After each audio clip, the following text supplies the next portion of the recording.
हमारी आज की कहानी है, क्या कभी तुमने मेरी माँ को माँ माना है। अगर आप हमारे चैनल पर नए हैं तो प्लीज़ हमारे चैनल को लाइक और शेयर और सब्सक्राइब जरूर करें। तो चलिए बढ़ते हैं आज की कहानी की ओर। माया, आजकल तुम बहुत जबान चलाने लगी हो। थोड़ा सम्मान करना सीखो बड़ों का। वह तुम्हारी सास है और सास माँ के समान होती है, अनुज ने कहा। माया अचानक से पीछे से आए अनुज को देखकर चौंक गई। वह अपनी सास तुलसी देवी को किसी बात पर वापस जवाब दे रही थी, तभी अनुज ने आकर यह जुमला कह दिया। माया बहुत आहत हो गई अनुज के इस अप्रत्याशित व्यवहार से। वह कुछ न बोली और अपने कमरे में चली गई। इधर तुलसी देवी, अच्छा हुआ बेटा जो तू समय पर आ गया। देख लिया तेरी पत्नी का रूप, मुझे क्या क्या सुना रही थी। तुलसी देवी ने आग में घी डालने का काम किया।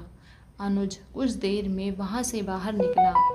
माया अपने कमरे में जा आकर दरवाज़ा बंद करके रोने लगी। उसे अनुज के शब्द याद आने लगे। सास माँ समान होती है तो फिर मेरी माँ भी तो तुम्हारी सास है अनुज।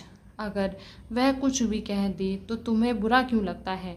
मेरी माँ की कही बातें तुम्हें बुरी लगती हैं, तुम उन्हें सुना भी देते हो, फिर मुझे ताने भी देते हो कि तुम्हारी माँ की हिम्मत कैसे हुई मुझे कुछ कहने की।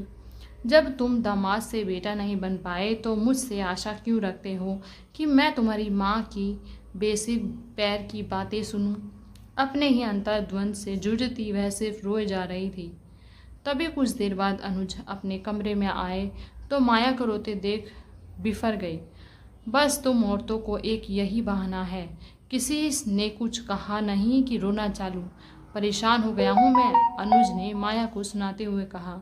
अब माया से रहा नहीं गया और वह फट पड़ी। हाँ अनुज, तुम्हें तो मेरे आंसू झूठे ही लगेंगे, क्योंकि तुम्हारी माँ की कही हुई बातें सच्ची जो होती हैं। क्या तुमने कभी महसूस किया कि तुम्हारी माँ अभी तक मेरी सास क्यों है, माँ क्यों नहीं बन पाई? क्योंकि कभी उन्होंने मुझे बेटी समझा ही नहीं। मेरे संस्कार ऐसे थे कि मैं जबान न खोलती, लेकिन जब हर चीज़ की अति होती है तब अंदर का लावा उबलकर ज्वालामुखी में फटता है। तुम्हारे ऑफिस जाने पर पीछे से हर बात मीन मेख दखलंदाजी, एक दूसरे की बुराइयां, कितना कुछ कहती हैं, तुम्हें पता भी नहीं।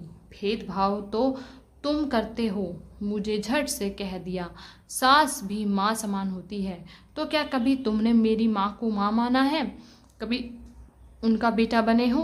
तो फिर मुझसे आशा क्यों रखते हो कि मैं तुम्हारी माँ को माँ मानकर उनकी हर बात सहूँ? तुम मेरी माँ की बातों को आज तक तुमने ताने देकर सुनाते हो। क्या मैं भी शुक्र करूं भगवान का कि मैं तुम्हें तुम्हारी माँ के बारे में कुछ नहीं बताती, क्योंकि मुझे घर में कलह नहीं शांति चाहिए, माया ने उदास होते हुए कहा। अनुज भी अपनी माँ के स्वभाव को जानता था।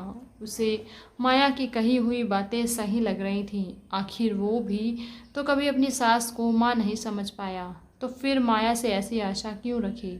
उसके मस्तिष्क की सुइयां अब दौड़ने लगी थी। माया, मुझे लगता है गलती हो गई मेरे से।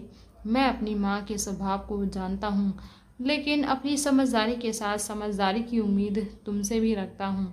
आगे से घर की कोई भी बात अगर तुम्हें परेशान करे तो बेझिझक मुझसे कहो, हम मिलकर उसका हल ज़रूर निकालेंगे। और आगे से मैं भी अपने ससुराल में दामाद की जगह बेटा बनने की कोशिश करूँगा। अब तुम चुप हो जाओ और खाना बना लो, बड़े जोरों की भूख लगी है, अनुज ने माया का हाथ पकड़ते हुए कहा।